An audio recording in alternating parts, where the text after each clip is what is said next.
alegria de saudar a igreja com a paz do Senhor. Rogo as orações da mesma em nosso favor, para que o Senhor nos dê a palavra no abrir e fechar dos nossos lábios. Nós, quando chegamos aqui no púlpito da igreja, somos apenas um canal. A palavra vem do céu. Nós somos apenas um instrumento que Deus utiliza para transmitir a sua palavra. Meus irmãos, hoje estamos aqui culto da restauração e eu quero, nesta oportunidade, reler um versículo da leitura lida nesta noite, para nós aqui trazermos uma palavra. O versículo 49, palavras de Jesus, quando ele diz: e eis que sobre vós envio a promessa de meu Pai, ficai porém na cidade de Jerusalém, até que no alto sejais revestido de poder. Está aqui, irmãos, uma promessa. E esta palavra que Jesus aqui fala, está falando e deixou registrado para nós a promessa da vinda de outro Consolador, do derramamento do Espírito sobre a igreja. Para isto acontecer, houve um processo. Começando no Antigo Testamento, a gente vamos ver os profetas de Deus anunciando a vinda do Espírito Santo, do derramamento do poder. E nós vemos lá no capítulo 2, versículo 28 do profeta Joel. Joel fala sobre este derramamento do poder. Diz o profeta, capítulo 2, versículo 28 de Joel: e há de ser que depois derramarei o meu espírito sobre toda a carne, e vossos filhos e vossas filhas profetizarão, e vossos velhos terão sonho, e vossos jovens terão visões. O profeta de Deus, o profeta Joel, foi usado por Deus para trazer uma mensagem de avivamento, uma mensagem onde mostraria Deus derramando do seu poder sobre o seu povo, sobre a sua igreja. E para isto acontecer, nós vamos lá para Gênesis e nós vamos ver a promessa de Deus, que Deus falou que haveria de nascer um da semente da mulher, que esmagaria a cabeça da serpente. E Paulo, escrevendo aos Romanos, Paulo no capítulo 16, versículo 20, Paulo diz: em breve Deus esmagará Satanás debaixo dos vossos pés. Aleluia. E nós vemos, irmãos, que Jesus veio, como Paulo escreve lá em Gálatas 4:4, e vindo a plenitude dos tempos, Deus enviou o seu Filho, nascido de mulher, nascido sob a lei.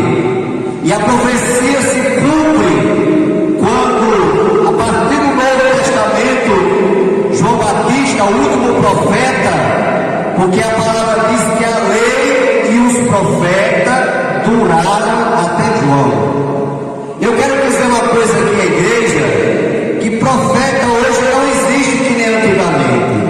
Se alguém chegar aí querendo passar pelo profeta, como querendo se comparar aos profetas do Antigo Testamento, ao profeta Isaías, Jeremias, Ezequiel e os demais, não acredite, porque o último profeta foi João Batista. Não existe mais essa questão de profeta. Hoje Deus usa em profecia. Nós somos hoje, quando quando Deus dá o dom, somos usados em profecia para entregar a mensagem para a igreja, porque a maior profecia que tem é a palavra. A palavra de Deus é a maior profecia. Quando você está pregando a palavra, você está no lugar do profeta. Você está tocando a buzina, que nem Joel falou no capítulo 2, tocai a buzina em Sião, perturbe-se todos os moradores da terra.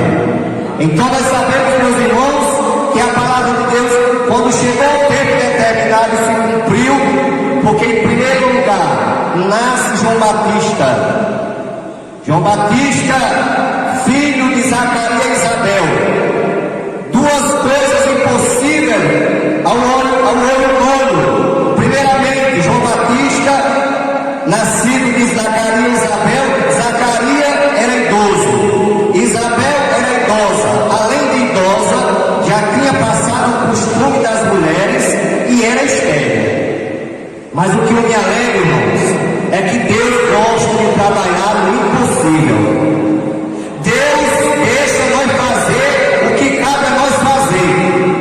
Aquilo que está ao nosso alcance, Deus não faz por nós. Deus deixa nós fazer. Agora, aquilo que nós não podemos fazer, Deus faz por nós. Jesus, quando chegou no túmulo de Lázaro, Jesus disse assim: tirai a pedra. E alguém pode ter dito: mas por que ele não tira? Ele não tem poder, somente com olhar ele podia tirar essa pedra. Mas não, sabe por quê? Porque a pedra o homem podia tirar. Agora ressuscita Lázaro com ele, porque o homem não podia ressuscitar. O milagre da ressurreição era com ele. Agora tirar a pedra era com o homem. Tirar a pedra. E a Bíblia diz que o profeta é o anjo do Senhor, enviado por Deus a Zacarias para anunciar o nascimento de João Batista. E a Bíblia diz que o anjo anunciou que Zacarias seria pai. E Zacarias duvidou, ficou mudo. E o anjo falou para ele que ele só ia voltar a falar quando a criança nascesse. E se cumpriu. Sabe por quê, irmãos? Porque a palavra de Deus é fiel. Deus não é homem para que minta, nem filho do homem para que se arrependa. Eu posso até prometer alguma coisa ao irmão e vou cumprir, mas o Deus a quem eu sirvo ele cumpre. E Deus falou que ele só ia falar quando a criança nascesse.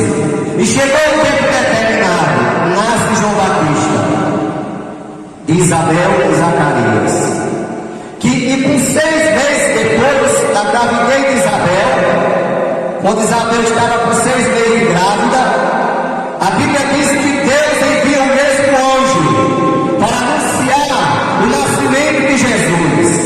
Lá no capítulo 1, versículo 26 de Lucas, está escrito: e no 6º mês, ou seja, no 6º mês da gravidez de Isabel, e no 6º mês foi o anjo Gabriel, enviado por Deus a uma cidade da Galileia, chamada Nazaré, a uma virgem desposada com um varão cujo nome era José, da casa de Davi, e o nome da virgem era Maria. E o anjo anunciou a Maria que ela seria mãe. E Maria naquele momento disse: mas como? Vejo que não conheço o varão.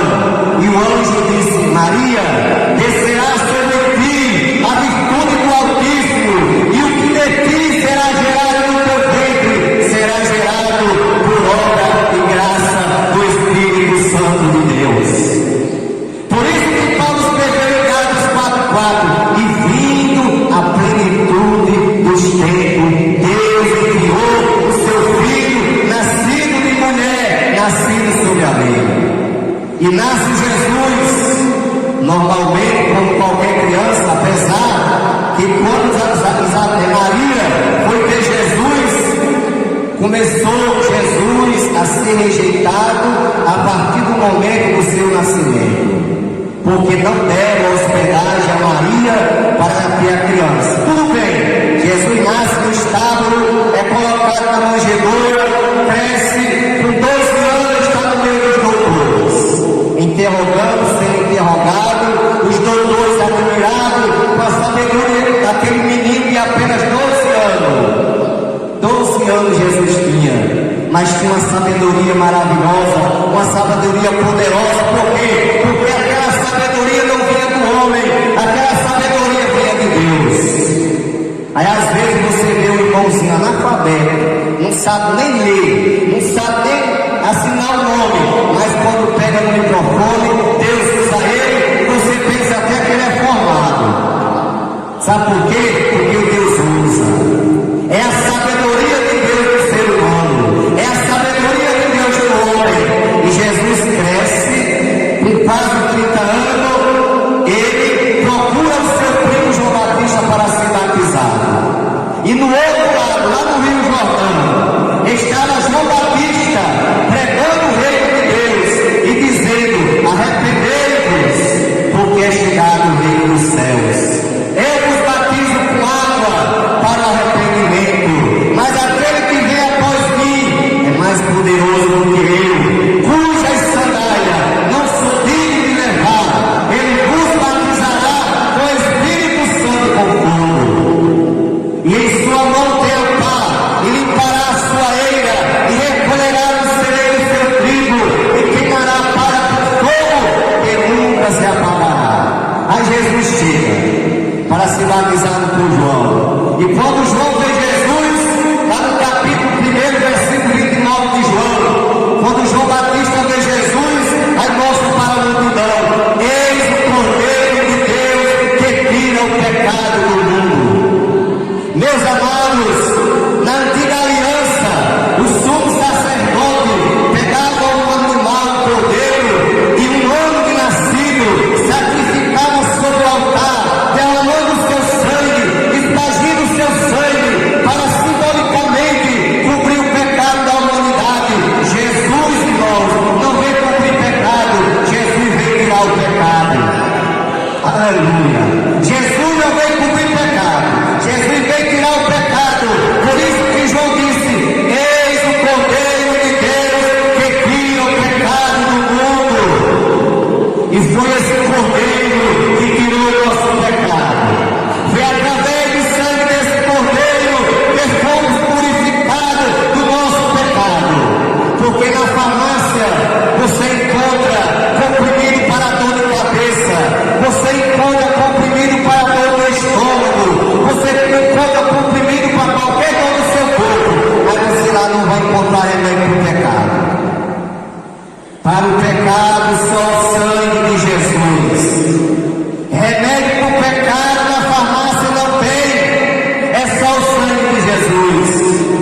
E Jesus se aproxima de João, e João disse: Senhor, eu careço de ser batizado por ti, e vem tu a mim. Jesus disse: João, deixa por agora, para que se cumpra toda a justiça. E João batiza Jesus nas águas do Rio Jordão. Quando Jesus sai da água, o Espírito desce, o Espírito Santo desce em folha corpórea de uma pomba, e se ouve a voz do céu que diz: este é o meu filho amado, em quem eu me comprazo. Aí Jesus ali, irmão, sai e vai ser tentado no deserto, passa 40 dias e 40 noites se preparando para o seu ministério na terra. Orou 40 dias e 40 noites, jejuou 40 dias e 40 noites, e a Bíblia diz que depois dos 40 dias chegou a ele o tentador. E o diabo foi tentar a Jesus. A igreja sabe, nós sabemos que Jesus tinha duas naturezas, a humana e a divina, 100% homem, 100% Deus. Como homem, ele sentia fome, sentia sede, sentia cansaço, sentia sono. E a Bíblia diz que Satanás chegou para tentar a Jesus. E Satanás sabia qual era a necessidade de Jesus naquele momento. Satanás sabia que era comida. Porque se Jesus tivesse com a barriga cheia, ele não tinha tentado Jesus com pão. Não. Ele tentou Jesus porque sabia que Jesus estava com fome.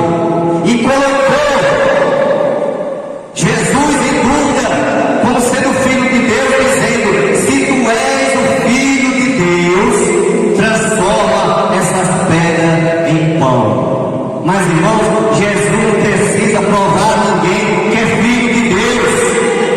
Nem você, meu irmão, minha irmã, precisa provar a ninguém que você é crente, não. Você é crente. Se alguém cair abrindo a boca contra você, duvidando que você é crente, não se preocupe não. Entrega ele na mão de Deus. Que Deus sabe fazer a obra. Aleluia. Aí quando Satanás disse a Jesus, tu és o filho de Deus, transforma essas pedras em pão. Jesus disse, Satanás, está escrito, nem só de pão viverá o homem, mas de toda palavra que sai da boca de Deus. Irmãos, o que eu acho interessante, que Jesus, ele foi buscar um versículo lá no livro do Pentateuco, o quinto livro de Moisés, no livro de Deuteronômio, está escrito lá, nem só de pão viverá o homem, mas de toda palavra que sai da boca de Deus. Só que tem uma coisa, Satanás também conhece a palavra, Satanás também conhece a Bíblia. Aí como Jesus usou a Bíblia para ir contra ele também foi usar a Bíblia para ir contra Jesus. Aí levou Jesus para um lugar alto e disse, lança daqui abaixo, não está escrito. Ele foi buscar o versículo 11 do Salmo 91. Não está escrito lá que aos teus anjos dará ordem ao teu respeito e tomar-te-ão em tuas mãos para que não tropece em alguma pedra. Aí Jesus disse, também está escrito, Satanás, não tentarás o Senhor teu Deus. Aleluia. Aí novamente o diabo leva Jesus para um lugar bem alto, mostra os reinos, o mundo e a glória dele, e diz, tudo isso te darei se prostrarem e adorares. Jesus disse, está escrito, Satanás, somente ao Senhor teu Deus adorarás e a ele servirás. E a Bíblia diz que o diabo se ausentou daí e os anjos vieram e serviram a Jesus. Aí Jesus começa o seu ministério, começa pregando o reino dos céus, começa curando os enfermos, começa preparando os apóstolos, chamando de um a um, formou uma classe de 12 discípulos, mas sempre Jesus preparava ele e dizia a ele que era necessário ele passar pelo sofrimento, que era necessário ele morrer, ser morto, ser sepultado, mas ao terceiro dia ressuscitaria. E lá em João 14 nós vemos Jesus ali com aquela palavra de conforto para os apóstolos, e ele diz para os discípulos, não se turbe o vosso coração, credes em Deus e em mim, na casa de meu Pai há muitas moradas, se assim não fosse, eu não vos teria dito, vou preparar lugar, mas se eu for e vos preparar lugar, virei outra vez e vos levarei para mim mesmo, para que onde eu estiver, vós estejais também. Oi, igreja, esta palavra é para nós também hoje. Jesus está voltando para buscar a sua noiva, para buscar a sua igreja, e é preciso nós estar de pé, preparado, buscando a sua presença, buscando realmente uma restauração a cada minuto da nossa vida, nos restaurar na presença de Deus, sermos do grupo das 5 virgens prudentes, termos azeite na vasilha de reserva e azeite na lamparina, para que não falte azeite. Jesus assim cumpriu o ministério, fez milagre, ressuscitou, curou, limpou leprosos, mas chegou o momento de se cumprir o que ele falou naquela última ceia. Quando ele estava ali celebrando a ceia, ele disse, um de vós me há de trair. E os discípulos ficaram curiosos, porque esse dom de curiosidade, irmão, não é da agora não, é de muito tempo, viu? O ser humano é curioso. E os apóstolos também estavam curiosos para saber quem era que ia trair Jesus. Mas Jesus depois revelou, porque o próprio Judas se entregou com a sua própria boca. E a Bíblia diz que Jesus foi entregue por Judas aos soldados romanos. Jesus foi preso, foi levado ao julgamento, foi condenado, foi levado à cruz, ao Calvário, morreu mas ao terceiro dia ressuscitou. E aqui, nesta palavra lida, que foi lida nesta noite, ele diz que ficasse em Jerusalém, até que do alto sejais revestido de poder. Lá em Atos, capítulo 1, versículo 8, antes de Jesus subir ao céu, Jesus diz assim: mas recebereis a virtude do Espírito Santo, que há de vir sobre vós, e sereis testemunha, tanto em Jerusalém, como em toda a Judeia, Samaria e até os confins da terra. Aí Jesus ressuscita, passa 40 dias com os discípulos na terra, sobe para o céu, mas ele disse: ficai em Jerusalém. E os discípulos foram para Jerusalém, ficaram no cenáculo, trancados, orando, buscando a promessa, buscando o derramamento do poder alto, da promessa de Deus. E eu acredito, irmãos, porque da subida de Jesus para o céu para o dia de Pentecostes foram 10 dias. E eu acredito que enquanto os irmãos oravam ali, oraram o primeiro dia, nada aconteceu. Oraram o segundo dia, nada aconteceu. O terceiro, o quarto, o quinto, eu acredito que como o ser humano é frágil, eu acho que já tinha ali querendo desanimar. Porque o nosso defeito, igreja, é querer tudo na hora. O nosso defeito é só se apegar ao Salmo 70. Apressa-te, ó Deus, em meu auxílio. A gente se esquece do Salmo 40. Espere com paciência no Senhor. Aleluia. E eu sei que passou o 7º dia, o 8º, o 9º, aí o 10º dia, irmãos. Está lá no capítulo 2 de Atos. Cumprindo-se o dia de Pentecostes, estavam todos reunidos no mesmo lugar. E de repente veio do céu um som de um vento veemente e impetuoso, e encheu toda a casa em que estava sentado. E viram língua repartida como de fogo, e todos foram cheios do Espírito Santo e começaram a falar em outras línguas, conforme o Espírito Santo lhe concedia que falasse.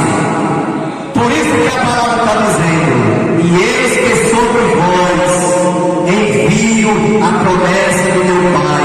Ficai, porém, na cidade de Jerusalém, até que do alto seja revestido de poder.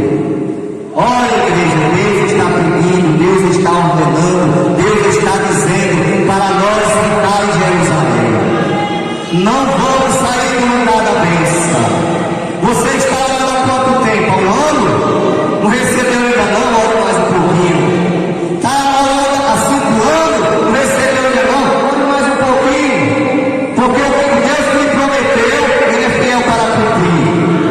Se Deus falou, se você tem convicção que foi Deus que lhe prometeu, pode esperar que vai chegar a hora. Abraão esperou 25 anos pela promessa, mas no tempo certo Deus cumpriu com a sua promessa. Então Deus que fala é o Deus que cumpre. O Deus que essa igreja serve não é homem para que minta, nem filho do homem para que se arrependa. Aleluia. E o que eu acho interessante, irmãos, é que Jesus é maravilhoso. Jesus sabe fazer as coisas. Eu ouvi uma vez o pastor João de Deus contar uma história, que o pastor João de Deus gosta de contar muitas histórias interessantes que servem para a nossa edificação. E uma vez ele contou que estava em cima do templo, madeirando o templo, e uma pessoa lá, incrédula, me parece que não era nem crente essa pessoa. Se eu estiver errado, pastor, pode me corrigir. Aí falou que Deus tinha feito alguma coisa errada, porque tinha que colocar essa carne da perna para frente, porque a pessoa que coloca ali em cima daquele templo, com o joelho, com a canela naquela madeira, doía muito, e se ele tivesse colocado essa carne para frente, aí apoiava na madeira. Aí o pastor disse: não, você está enganado. Já pensou se ele coloca para frente e nós sentados nesse osso duro? Deus faz as coisas bem feitas. Aleluia. Aí Deus escolheu o dia de Pentecostes por quê, irmão? Pentecostes é uma grande festa realizada em Israel. Vem gente de todas as nações. E Deus queria naquele dia, sabe por quê? Porque naquele momento que os irmãos foram batizados, que houve aquele alvoroço, aquela zoada dos irmãos, gritando glória a Deus, aleluia, falando em língua, aí o povo correu para ver. Aquela multidão correu para o templo. E quando ali chegou, alguns diziam que os irmãos estavam embriagados, porque achavam que por ser a festa, os irmãos tinham ido beber lá na festa e estavam embriagados. Outros diziam que os irmãos estavam com demônio. Aí Pedro se levanta. Só o que vocês estão vendo aqui, não é porque estão embriagados, não. Isso aqui é a promessa do profeta Joel, que nos últimos dias derramaria Deus do seu Espírito sobre toda a carne. E Pedro, aquele Pedro que negou Jesus diante de uma mulher, naquela hora usado por Deus, batizado com o Espírito Santo, entregou a mensagem de Deus, e aqueles homens ficaram tocados ao ponto de perguntar a Pedro: que faremos nós, varões e irmãos? E Pedro disse: arrependei-vos e convertei-vos, para que sejam apagados os vossos pecados e venha o tempo do refrigério pela presença do Senhor. E ali quase 3.000 almas se entregaram para Jesus, aceitaram Jesus como Salvador. Aí o evangelho começou a crescer. Como? Começou lá de Jerusalém, porque aquelas pessoas que aceitaram, que eram de outros países, já foram levando o evangelho para o seu país, para a sua cidade, para o seu estado, e o evangelho se alastrou na terra e chegou na Serra do Mel. Aleluia. E nós fomos alcançados por este evangelho, e estamos aqui nesta noite, em pleno culto da restauração. Então, se nós estamos sentindo que não estamos buscando o poder, a presença, a promessa de Deus, vamos, irmãos, começar a buscar, porque Deus está com as mãos estendidas para nos dar a promessa. Deus está com as suas mãos estendidas para nos abençoar. Então não desista de orar. Sabe por quê? Porque muitas vezes o crente ora 1 ano, 2, 3, 4, 5 e pensa que Deus não vai chegar mais com a bênção e desiste. E muitas vezes Deus já está com a mão dele estirada para entregar a bênção. Aí na hora que eu desisto e recolho a minha mão, eu perdi a bênção de Deus. Por isso que devemos perseverar até o fim, perseverar em oração. Jesus ensina: olhai, vigiai e orai. Então, irmão, não podemos desistir de buscar as bênçãos de Deus. Não podemos desistir de orar. Não podemos desistir de buscar a restauração para a nossa vida, porque Deus está pronto para nos restaurar naquilo que for necessário. Deus está pronto, porque é bom, é maravilhoso, é poderoso e está aqui nesta noite no nosso meio, porque Ele diz, Jesus falou: onde estiver 2 ou 3 reunidos em meu nome, aí eu estarei no meio de vós. Então, querida igreja, que possamos perseverar e não desistir de buscar a promessa de Deus, de esperar o tempo de Deus e de orar o quanto for necessário. Aleluia. Eu já disse à igreja naquela vez que o pastor aqui me deu a oportunidade, que Jesus me curou do coração em 92. E eu não orei quase nada. Poucos dias de oração, em fase de 1 mês de oração, Jesus me curou. E eu já estou desde 2006 e Ele não me curou ainda. Sabe por quê? Porque tudo é no tempo. Aleluia. E eu não vou fazer que nem alguém está fazendo aí, querendo obrigar Deus a fazer as coisas, não. Irmão, quem manda é Deus. É do jeito que Ele quer. A vontade de Deus é boa, é perfeita, é agradável. A vontade de Deus é soberana. Então que Deus te abençoe, Deus abençoe a cada um dos irmãos, das irmãs, igreja. Eu agradeço a Deus por essa oportunidade. Agradeço ao pastor Paulo Orlando pela confiança e que Deus abençoe a todos em nome de Jesus.